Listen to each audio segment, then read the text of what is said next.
dia ada inovatif power charger. Jadi di Supra ini nih enaknya yang generasi baru ini dia bisa ngecas teman-teman ya.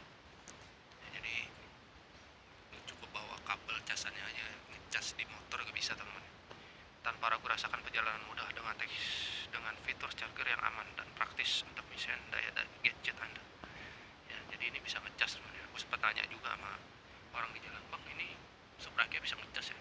Oh iya mas, berarti ini generasi baru ya. Lanjut.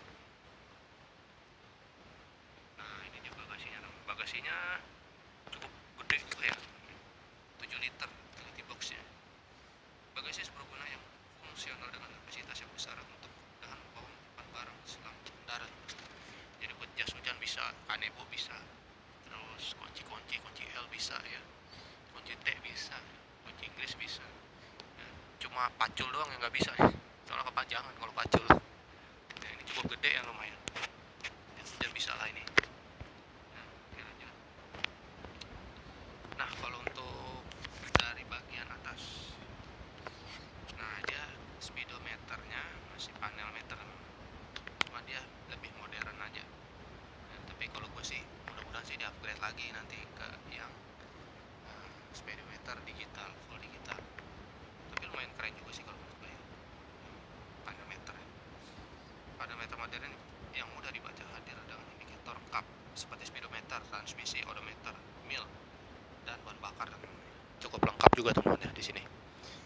Oke, next. Nah untuk sistem penguncian dia shooter key ya teman. Ya cukup aman lah untuk Supra Exhaust 25 ini. Tapi kalau mau lebih aman lagi, lu bisa pakai kunci ganda teman. Kunci ganda di mana pun berada ya, apapun motornya ya kan. Kunci ganda.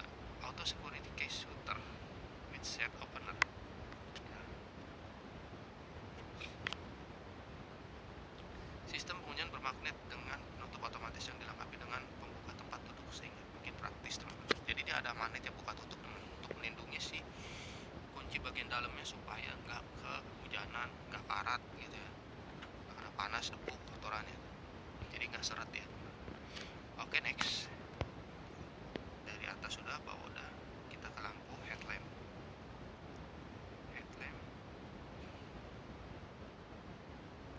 Lampu depan. Nah kalau untuk lampu depannya ini cukup keren juga, dual can, winker, positive light, desa lampu senja dan lampu shine ganda, dilengkapi dengan garis reflektor tajam yang eksklusif dan stylish ya. Cukup keren juga teman-teman ya. Nah untuk tampilan depannya. Oke, lanjut. Setelah tadi sein depan, cakram ya. Ini untuk sistem pengeremannya teman, depan belakang. Nah, kalau untuk depan sporty front dan race disc brake. Sistem rem cakram pada roda depan maupun belakang yang menghasilkan kemampuan pengereman lebih optimal dan aman untuk semua kondisi jalan. Ini cukup aman ya. Udah cakram depan dan belakang namanya. Untuk sekelas Supra X ya, nggak kencang-kencang banget dan nggak pelan-pelan banget ya. Cukup pakai cakram, 2 cakram depan belakang, cukup aman. Oke, sekarang kita lebih lengkapnya lagi teman-teman ya. Kita bahas spesifikasinya. Mulai dari tipe mesin. Nah, tipe mesinnya, tipe mesin 4 langkah SOHC silinder tunggal ya. 4 langkah SOHC silinder tunggal ya. Untuk kapasitas mesin 124,89 cc ya, kalau dibulatkan 125 cc teman-teman ya. Lanjut, sistem suplai bahan bakar VGM FI, programnya full injection. Jadi motor ini sudah full injeksi teman-teman ya. Ya udah cukup teknologi, cukup modern teman-teman ya. Cukup irit, cukup modern, mudah perawatannya teman-teman. Lanjut, diameter X langka 52,4 X 57,9 mm ya. Ya cukup di sini diameter X langkanya dia mampu mengisi putaran bawah, tengah, dan atas teman-teman. Jadi sama rata teman-teman ya. Diameter X ya. Untuk tipe transmisi dia 4 speed rotasi.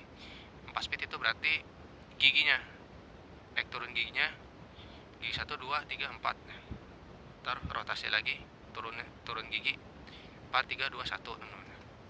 Jadi dia hanya 4 transmisi teman-teman untuk kelas Supra X full injeksi ini teman-teman. Untuk rasio kompresi 9,3 banding 1. Nah ini cukup aman untuk petralit teman-teman ya.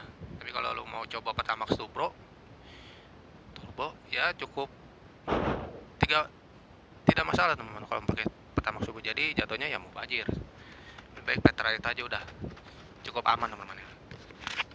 Oke lanjut, daya maksimum 7,40 kW kilowatt atau 10,1 PS perfect discharge atau 8000 rpm. Jadi daya maksimum kecepatan terakhir ya, kecepatan mentok dari motor ini tuh 8000 rpm teman-teman ya.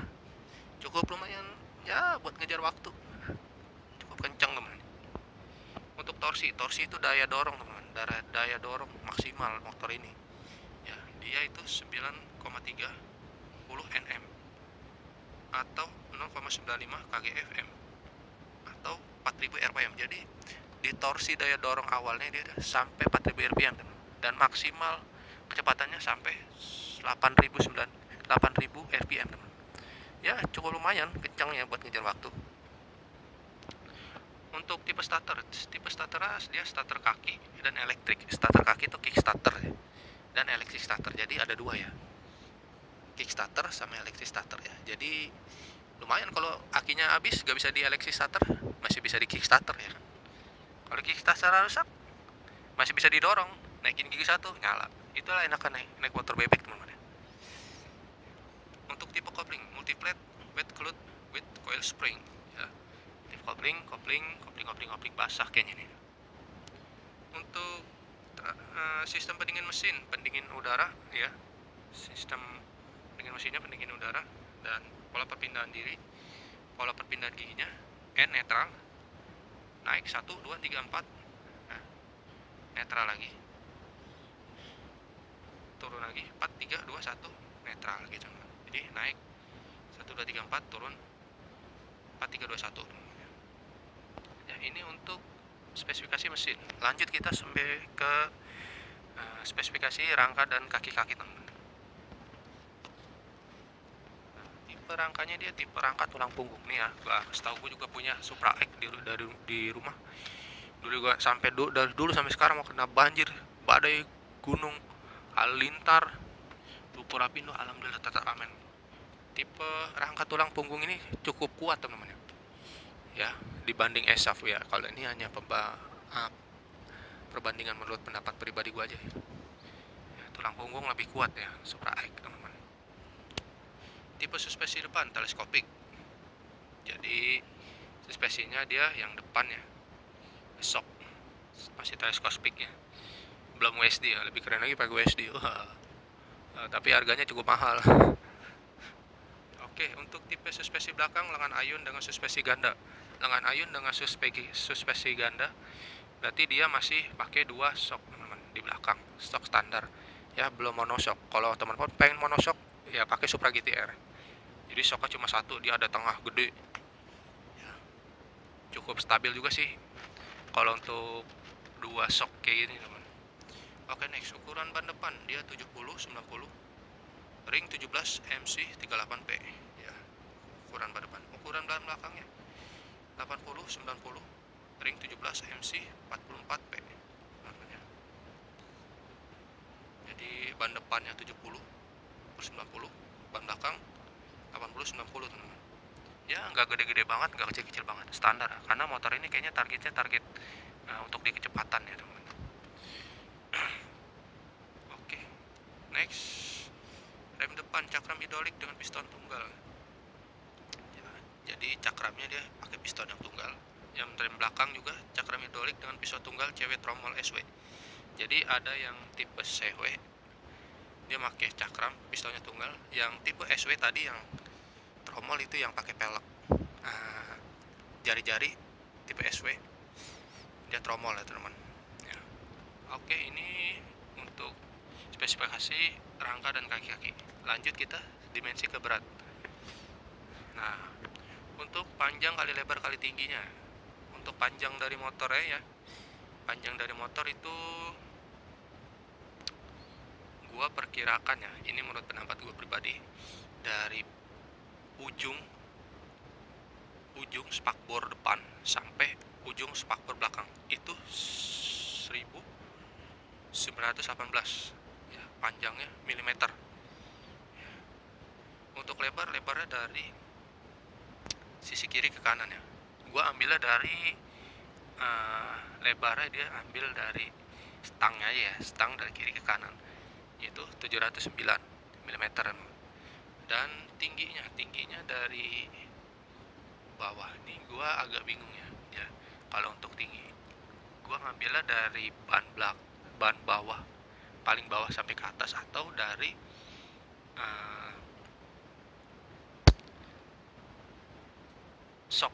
sok depan, ketika bannya dicopot sok depan atau ke atas gitu teman. Tingginya gue juga nggak tahu ini, gue juga nggak gitu paham. Mungkin teman-teman ada yang paham, tolong koreksi gue ya. 1101 mm teman. Dan untuk jarak sumbu roda ini nih teman, jadi pelek tuh ada tengah-tengahnya tuh, tengah-tengah di depan, bagian depan sampai diukur pelek tengah bagian belakang teman ya. Jadi itu namanya jarak sumbu roda, yaitu 1235 mm teman ya. Kalau untuk jarak terendah ke tanah itu dia, teman-teman tahu kan di bawah mesin tuh ada kayak plat buat pelindung mesin. Nah dari situ sampai ke tanah itu 136,5 mm teman-teman ya. Untuk group weight, nah ini untuk berat bersih 106 kg untuk tipe CW dan 100 kg tipe SW ya. Jadi tipe SW ini lebih ringan teman-teman dibanding yang tipe CW ya, mungkin karena perbandingan pelek, perbandingan juga dengan berat cakramnya juga ya. Nah itu sepintas dimensi dan berat. Lanjut kita ke kapasitas. Nah kalau untuk kapasitas tangki bahan bakar dia 4 liter ya, cukup lumayan lah buat diisi 20.000 juga udah penuh. 15.000 juga udah penuh ya, 4 liter. Nah, untuk kapasitas minyak lumas dia 0,7 liter pada pergantian periodik. Jadi kalau misalnya mau ganti dia itu nggak 1 liter kayaknya ya, dia di bawah itu 800 ml ya teman-teman. Kalau untuk pakai Supra X ini lu cukup pakai oli cell aja, sel Adventure yang 800 ml tuh ya ada, atau lu pakai Castrol. Nah ini untuk spesifikasi dari kapasitas tangki bahan bakar dan kapasitas minyak pelumas teman-teman ya. Oke, next untuk yang terakhir ini spesifikasi kelistrikan teman-teman. Nah untuk tipe baterai atau aki ya, dia 12 volt min 3,0 Ah. Oke, lanjut sistem pengapian. Sistem pengapian full transistorized ya. Dan terakhir tipe busi NGK CPR 6EA-9 atau ND-U20 EPR9 ya. Dia tipe businya NGK ya. Emang NGK itu busi-busi standar yang paling bagus ya, mantep ini ya. Nah itu tentang spesifikasi lengkap dari Supra full injeksi yang terbaru teman-teman ya. Nah untuk harganya dia itu kayaknya ya dia sekitar 19 jutaan teman-teman ya untuk harganya ya.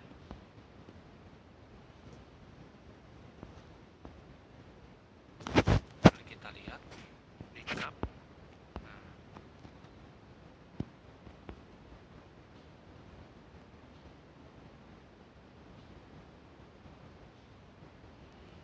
Nah kalau untuk yang sebelah kanan ya, Supra X Spoke FI full injeksi dia 19 juta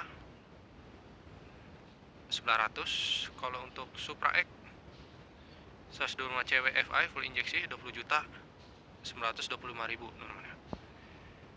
Ini untuk harga OTR Jakarta teman-teman, mungkin tiap wilayah beda-beda teman-teman ya. Oke teman, itu aja yang bisa gue sampaikan. Kurang lebihnya mohon maaf, kalau ada salah tolong dikoreksi. Saya tempatnya lalai dan lupa ya.